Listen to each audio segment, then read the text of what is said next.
KBS 제1라디오 9시 강원 뉴스입니다.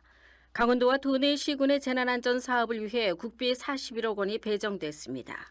행정안전부는 재난안전 분야 특별교부세로 강원도에 국비 17억 원을 교부했습니다.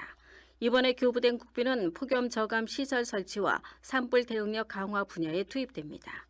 또 강릉, 평창, 양구, 인제, 구운 등 도내 4개 시군에는 교통사고 예방과 소하천 정비에 쓰일 특교세 23억 원이 배정됐습니다. 코로나 사태의 여파로 3차례 연기됐던 병역 판정 검사가 어제부터 재개됐습니다. 강원지방병무청은 다음 달 7일까지 내년에 입대할 장병 4,800여 명을 대상으로 병역 판정 검사를 실시합니다. 검사 대상자들은 체온 측정과 발열 검사를 통과해야 검사를 받을 수 있습니다. 강원지방병무청은 검사 대상자가 마스크를 착용하지 않거나 발열이 있는 경우에는 귀가시킬 계획입니다. 코로나 사태가 장기화됨에 따라 춘천시가 당초 오늘부터 열 예정이었던 국민생활체육센터와 국민생활관의 실내 수영장과 헬스장 개방을 이달 16일로 2주 연기했습니다. 하지만 생활체육 교실과 수영을 제외한 다른 스포츠클럽 등은 방역 대책을 수립해 오늘부터 운영을 재개합니다. 출생연도와 요일에 따라 마스크 구매를 제한하는 마스크 오브제가 어제부터 해제됐습니다. 이에 따라 강원도에서도 출생연도와 관계없이 언제든 마스크를 살 수 있게 됐습니다. 구매 방법은 기존과 같이 신분증을 지참해야 하고 구매 수량은 한 사람 앞에 최대 석 장으로 제한합니다. 등교 수업을 시작한 만 18살 이하의 학생들은 일주일에 마스크를 최대 5장까지 살 수 있습니다. 달리던 차량이 주차된 화물차를 들이받아 4명이 다쳤습니다. 어젯밤 11시쯤 원주시 무실동 도로를 달리던 산타페 차량이 도로 옆에 주차되어 있던 화물차를 들이받아 산타페 운전자 옆 좌석에 타고 있던 21살 김모 씨 등 4명이 다쳐 인근 병원으로 옮겨져 치료를 받고 있습니다. 춘천시민사회단체 네트워크가 춘천시 근화동 옛 미군기지 캠프페이지 토양 오염과 관련해 범시민대책위원회 구성을 제안했습니다.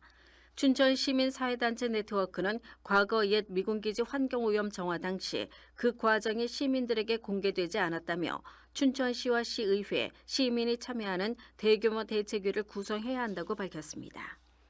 이 대책위를 통해 옛 미군기지의 토양오염을 전면 재조사하고 조사와 정화 비용, 개발 지연 등으로 인한 손해배상 문제까지 국방부와 주한미군 등 관련자들에게 책임을 묻겠다고 설명했습니다.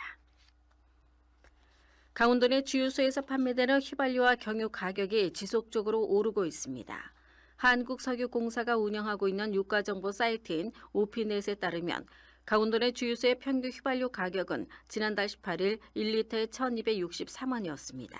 하지만 가격이 매일 오르면서 어제는 1,284원을 기록했습니다. 또 도내 평균 경유 가격도 지난달 20일 1리터에 1,079원에서 어제는 1,097원으로 올랐습니다. 다문화 가정의 학생들을 위해 가정통신문이 7개 국가의 언어로 제작됩니다. 강원도 교육청은 올해 등교 계약과 관련된 안내문을 베트남과 필리핀, 중국, 캄보디아 등 7개국 언어로 제작해 보급합니다. 이에 앞서 지난달부터 다문화 모드콜을 통한 교육정보 번역 서비스도 제공하고 있습니다. 강원도 내 다문화 학생은 4천여 명으로 전체 학생의 2.8%에 해당합니다. 코로나 사태로 올해 GTR 무역투자 박람회가 온라인과 오프라인 두 가지 방식으로 진행됩니다. 강원도는 올해는 해외 기업의 참가가 힘들다고 보고 이같이 결정했습니다. 이에 따라 올해 박람회에서는 상품을 3D 입체 영상으로 보여주는 가상 전시관과 현장 전시 판매관이 설치됩니다. 올해 박람회에는 10월 15일부터 나흘 동안 원주 댕싱 공연장 1원에서 열립니다. 강원도는 올해 8월 중순까지 국토교통부 교통안전공단과 합동으로 천연가스를 사용하는 버스 290여 대의 안전 상태를 점검합니다. 날씨입니다. 춘천을 비롯한 강원 영서 지역의 오늘 날씨는 차차 흐려져 오후에 비가 내리겠습니다. 낮 최고 23도가량 되겠습니다. 내일은 비가 내린 후에 차차 개겠습니다.